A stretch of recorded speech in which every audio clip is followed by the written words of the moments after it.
was the scariest haunted house I've ever been to in my life. Right, Steph? Where's Tammy? What the hell was that? Subscribe now or face my fury.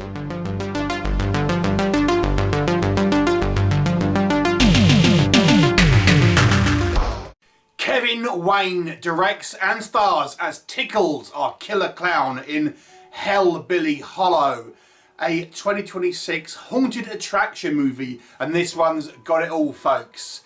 Slashers, ghosts, psychics, killer traps, all here for your enjoyment.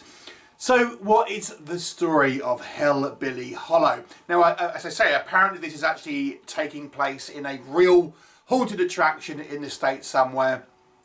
And the movie focuses on 4 YouTubers who are doing some type of paranormal investigation style show. And they're relatively successful. They're a 4-person group.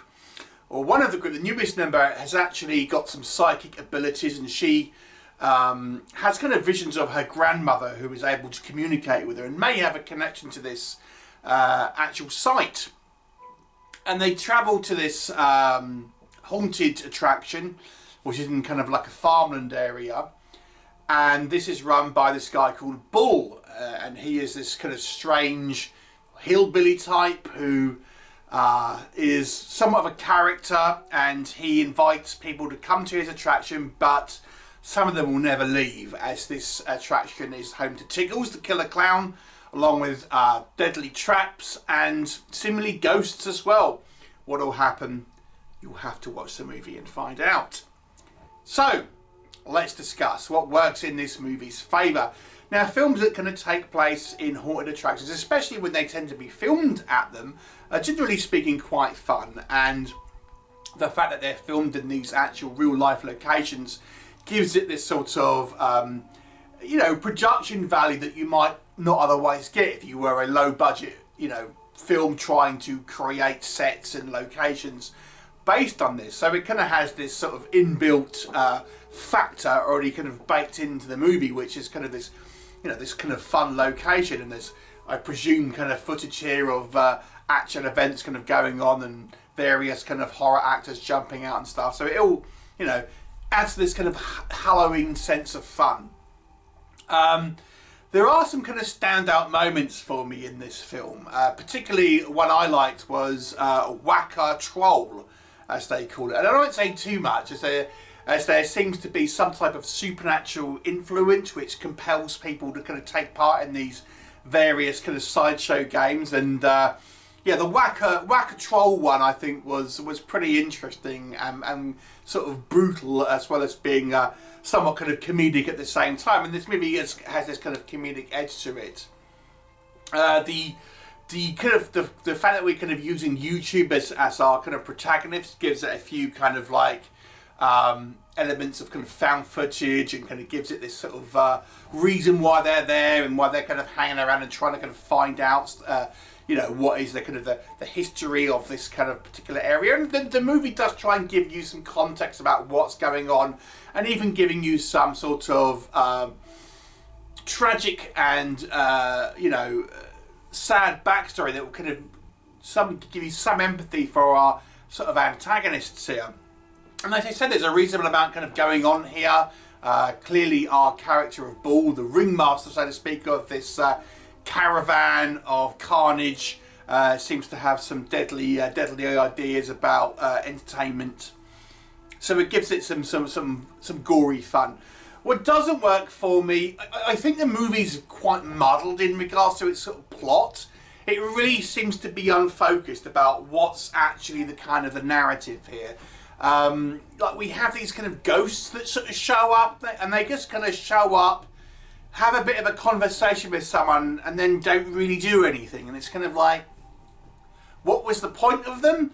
And they show up a reasonable amount as well, and there's more than one.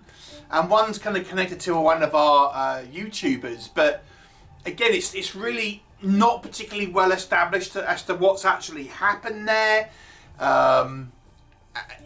What they're actually doing and why this kind of guy is doing these things, why the character of Bull is kind of you know, killing all these people. Certainly when it sort of points to him being somewhat altruistic at one point. So, and then as the film goes on, and you have these kind of, we spend a lot of time with Bull and Tickles, and it's never really clear about what their deal is and what their motivation is and what they're trying to accomplish and the reason why they are trying to trap these sort of innocent people and stuff. And these then the YouTubers, again, they just seem to be a little bit sort of clueless about certain things. For example, they film a sequence where, and they look back at the footage and see that there's possibly someone being tortured, or it's a ghost, but then they never really sort of question it and things like this. So I just feel the movies are really kind of just somewhat sort of slapped together in regards to sort of plot. And I think this movie is a situation where this movie has this element and there's scenes which are kind of fun, but some scenes just I feel it just lingers on them too much, and other scenes you just feel you need more context to it. So this movie, I think, had to have a better job at editing, to be brutally honest with you. Not that editing itself is bad, but just the way the story flows, it just doesn't really feel like it gels together particularly well, and the story just seems sort of convoluted.